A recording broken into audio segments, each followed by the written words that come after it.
कालेवन जन्म से ब्राह्मण लेकिन कर्म से असुर था और अरब के पास यवन देश में रहता था। पुराणों में इसे म्लेच्छों का प्रमुख कहा गया है। कालेवन वध की कथा का वर्णन विष्णु पुराण के पंचम अंश के 23वें अध्याय में किया गया है। कालेवन ऋषि शेषिरायन का पुत्र था। गर्ग गोत्र के ऋषि शेषिरायन त्रिगत राज्य के कुलगुरु थे। उन्होंने भगवान शिव की तपस्या की और एक अजेय पुत्र के लिए वर मांगा। भगवान शिव प्रसन्न होकर प्रकट हो गए। भगवान शिव ने कहा, हे मुनि, हम प्रसन्न हैं, जो मांगना है मांगो। ऋषि, मुझे ऐसा पुत्र दें जो अजेय हो, जिसे कोई हरा न सके। सारे शस्त्र निस्तेज हो जाएं, कोई उसका सामना न कर सके। भगवान शिव ने कहा, तुम्हारा पुत्र संसार में अजेय होगा। कोई अस्त्र शस्त्र से हत्या नहीं होगी, कोई भी सूर्यवंशी अथवा चंद्रवंशी योद्धा उसे परास्त नहीं कर पाएगा। वरदान प्राप्ति के पश्चात ऋषि शेषिरायन एक झरने के पास से जा रहे थे कि उन्होंने एक स्त्री को जल क्रीड़ा करते हुए देखा, जो अप्सरा रंभा थी। दोनों एक दूसरे पर मोहित हो गए और उनका पुत्र कालेवन हुआ। अप्सरा रंभा के पृथ्वी पर समय समाप्ति पर वह अपना पुत्र ऋषि को सौंपकर स्वर्गलोक वापस चली गई।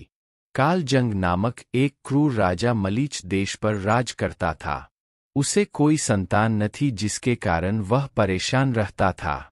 उसका मंत्री उसे आनंदगिरी पर्वत के बाबा के पास ले गया। बाबा ने उसे बताया कि वह ऋषि शेषिरायन से उनका पुत्र मांग ले। ऋषि शेषिरायन ने बाबा के अनुग्रह पर पुत्र को कालजंग को दे दिया। ऋषि शेषिरायन का मन पुण्य भक्ति में लग गया।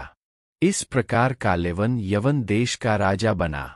उसके समान वीर कोई न था।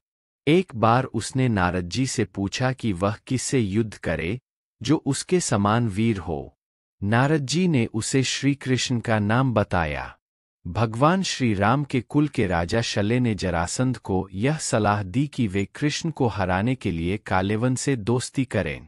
कालेवन ने मथुरा पर आक्रमण के लिए सब तैयारियां कर ली। दूसरी ओर जरासंध भी सेना लेकर निकल गया। कालेवन की सेना ने मथुरा को घेर लिया। उसने मथुरा नरेश कृष्ण के नाम संदेश भेजा और कालेवन को युद्ध के लिए 1 दिन का समय दिया। श्री कृष्ण ने उत्तर में संदेश भेजा कि युद्ध केवल कृष्ण और कालेवन में हो, सेना को व्यर्थ क्यों लड़ाए। कालेवन ने स्वीकार कर लिया। अक्रूर जी और बलराम जी ने कृष्ण को इसके लिए मना किया। तब श्री कृष्ण ने उन्हें कालेवन को शिव द्वारा दिए वरदान के बारे में बताया और यह भी कहा कि उसे कोई भी हरा नहीं सकता। श्री कृष्ण ने यह भी बताया कि कालेवन राजा मुचुकुंद द्वारा मृत्यु को प्राप्त होगा। जब कालेवन और कृष्ण में द्वंद्व युद्ध का तय हो गया, तब कालेवन श्री कृष्ण की ओर दौड़ा। श्री कृष्ण तुरंत ही दूसरी ओर मुंह करके रणभूमि से भाग चले और कालेवन उन्हें पकड़ने के लिए उनके पीछे पीछे दौड़ने लगा। कालेवन से पीछा किए जाते हुए श्री कृष्णचंद्र उस महागुहा में घुस गए जिसमें महावीर राजा मुचुकुंद सो रहे थे। श्री कृष्ण लीला करते हुए भाग रहे थे। कालेवन पग पग पर यही समझता था कि अब पकड़ा तब पकड़ा। इस प्रकार भगवान बहुत दूर एक पहाड़ की गुफा में घुस गए। उनके पीछे कालेवन भी घुसा। वहां उसने एक दूसरे ही मनुष्य को सोते हुए देखा।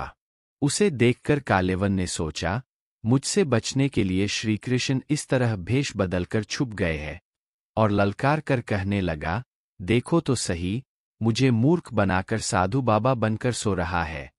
उसने ऐसा कहकर उस सोए हुए व्यक्ति को कसकर एक लात मारी।